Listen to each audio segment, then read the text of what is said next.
Now we've got James Goodhue from Ora Regeneration Aotearoa. James is particularly interested in housing delivery and community land trusts, looking at the community land trust as being a modern day equivalent of tribal stewardship, whereby the land is owned by the community that live there. So welcome, James.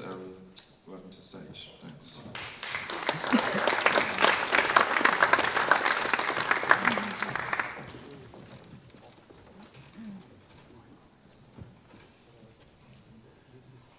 Kia ora, Mark. Tēnā koutou katoa. Good afternoon. So yeah, I'm going to be speaking to you today about the community land trust model and why it's important component to the New Zealand housing sector. I think it's relevant here because community land trusts cut across the sub-themes of this conference, being collaboration, commons and governance.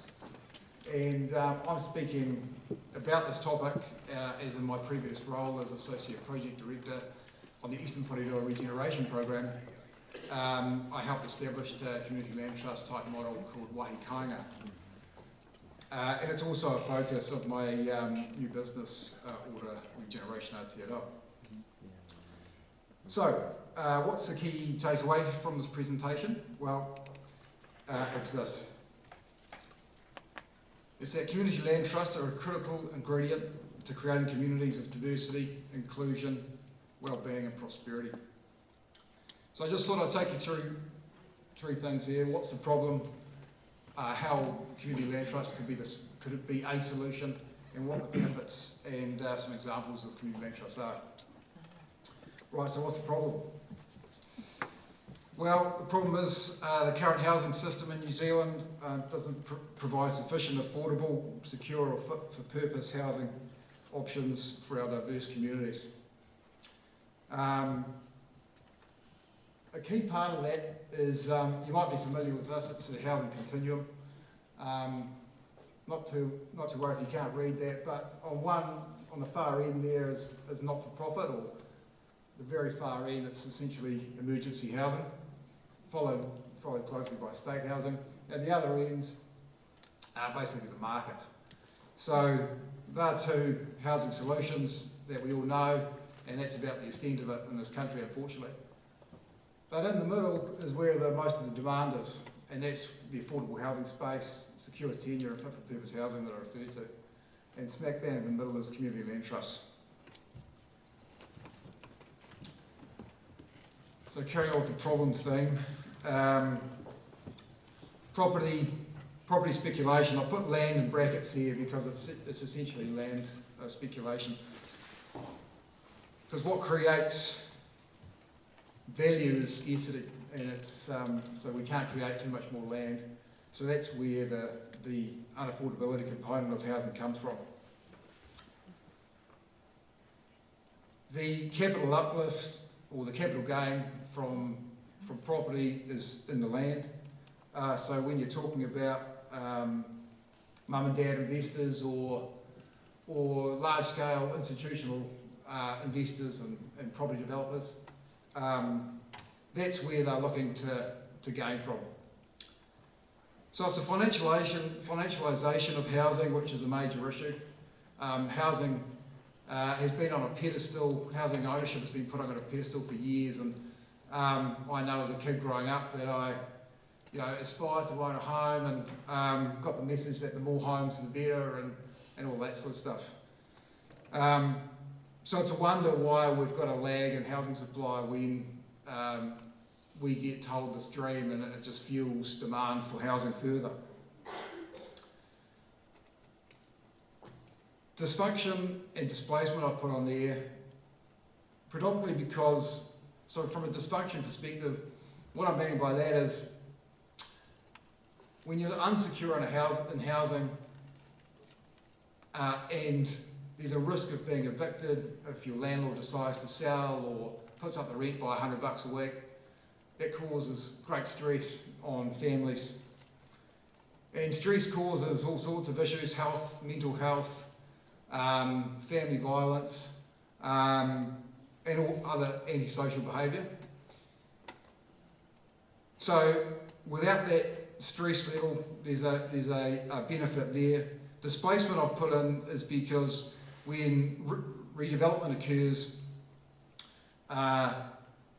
obviously gentrification, the term gentrification gets bandied around a bit. And essentially what that means is a redevelopment comes in, boosts up property values, landlords boost their rents up, and all of a sudden housing becomes unaffordable, and people need to move outside of their communities to find affordable houses for them and their family. And it's not just an affordable housing issue, it's you uplift families from their support networks, from their friends, from their families, from their schools, from their GPs. So it's a real disruption and stressful environment. So, moving on to solution. What are community land trusts? Well, essentially a community land trust, if you can't read this, all this is saying is basically to establish a community land trust, essentially, you need some sort of subsidy. And so around the world, a subsidy might come in the form of philanthropic donations, a donation of land from central government, from local government. But the fact is that there needs some sort of gifting or subsidy in this area. But it's not a one-off subsidy. So the subsidy stays with the land, so it's recycled. So it's not a one-off win or windfall for a particular person or family. It's affordability in perpetuity. So the general theory is that the land is separated from the dwelling or the improvement, as it were. And so coming back to my earlier comment about scarcity, so taking that land out of the equation means that that particular property becomes affordable permanently. And so what this diagram is sort of illustrating is that a new resident comes in, they purchase or rent the dwelling. So that's a secure dwelling. They won't be evicted unless they choose to move on. And so then they pay a lease for the ground underneath that. A small ground lease to the community land trust who retains the ownership. When that resident or family decide to move on, then there's a resale formula, and that's typically tied or tagged to CPI. The next family or individual that comes in agrees on those same terms and purchases that home in an affordable manner.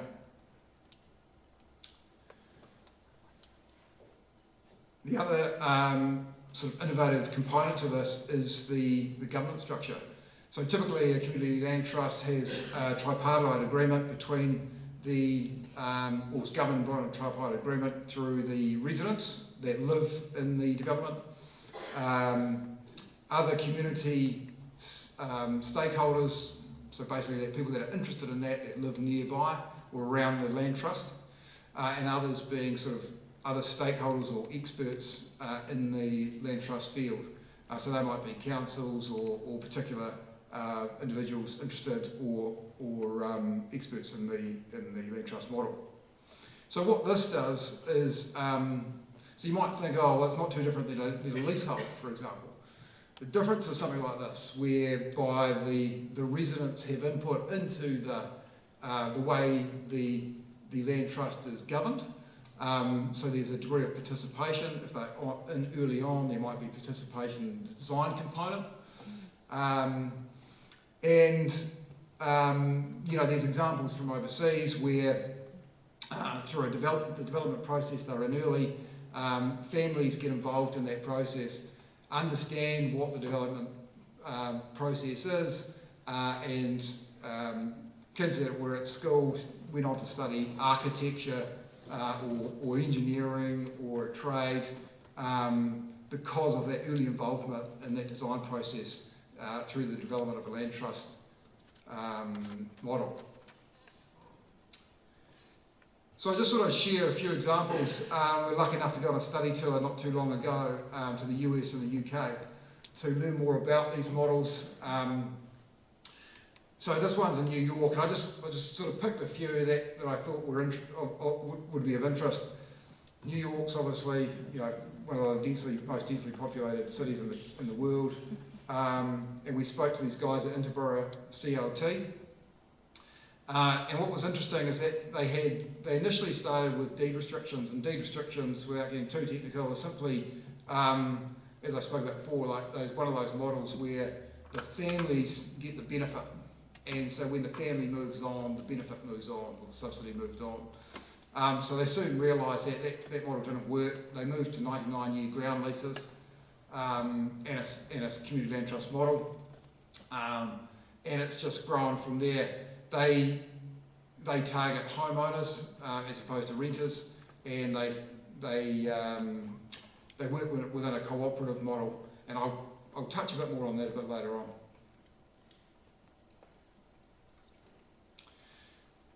Another model is an example is in the Champlain Housing Trust, which is in Burlington, Vermont.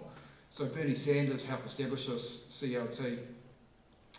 Some key points or takeaways from these guys was that during the 2008 recession, that their foreclosure rate in the CLT model was 10 times less than the open market was, which obviously has a stabilisation component to the market itself. And what I mean by that is sort of not so many peaks and troughs, and these guys sort of reiterated the fact that there's a cooperative model on top. So what the cooperative model is essentially is that they don't, the residents within a large land trust model, like you can see in here, a development, they don't actually own their individual units. They have a share in the total development itself, which brings that connection back into the community, and they all make decisions in a participatory way, which reduces the sort of antisocial behaviour within these developments also.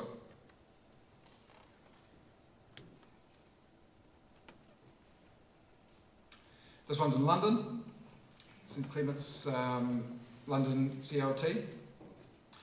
Key points here, local earnings. So the purchase price for these apartments were pegged to incomes. So and average local income. So not anyone could purchase these things. Your income had to be in a certain range, which, when it comes to affordability, in this country, sometimes affordability is turned at a certain price point in the market. Whereas, for let's just say $550 for a 2-bedroom unit. Well, $550 for a 2-bedroom unit has become sort of irrelevant for large families or multi-generational families. So that price point becomes irrelevant. Whereas these guys were talking about incomes and a percentage or average earnings. The freehold title of the land was owned by the Community Land Trust, and then subleased. The sublease was sold to the resident, I think, for £52 a year. And as with all these other CLT models, they had a resale covenant in the lease. I thought I'd chuck this in because although this isn't a community land trust as such, it's an example of what, so these guys designed these as Tuia architects, and we're working with them, I'm working with Ngāti Toa in Pito, and we're working closely with Tuia architects, and these guys designed this particular development in Auckland, in Otara, and although, as I say, this is not exactly a community land trust model, it's something that we're looking to implement in Pōretoa and around the country that sits on top. So what's interesting about a community land trust too is you can put anything on top of the land trust model. So whether it be simply just purchasing the dwelling or renting the dwelling, you could also put a cooperative on top of the land trust. The point of the land trust is just removing that land component. in order to produce these outcomes. So the themes that are running through all these land trust models around the world are affordability, secure tenure and fit for purpose. And I've talked about affordability and not just an arbitrary price point. Secure tenure, eviction at a moment's notice, which allows families to put down roots in communities, have that connection to place, build friends, kids go to local schools. It's that other stuff that really are that wider wellbeing outcomes that these models produce. And fit for purpose. So, in other words, a dry, warm, healthy home, accessibility, multi-generational, locations that people would desire or aspire to be living in. That's what I mean by fit for purpose. And all those themes, they reduce stress in people's lives, and I touched on it earlier. And there's a lot of evidence around to back these statements up. But stress adds to high blood pressure, heart disease, mental health, depression, anxiety, family violence. So what community land trusts do is they build connection in place, they build stability in people's lives, they actually create employment opportunities and generally increase people's quality of life. So just to reiterate, the key point here is community land trusts are a critical ingredient in creating communities of diversity, inclusion, well-being and prosperity.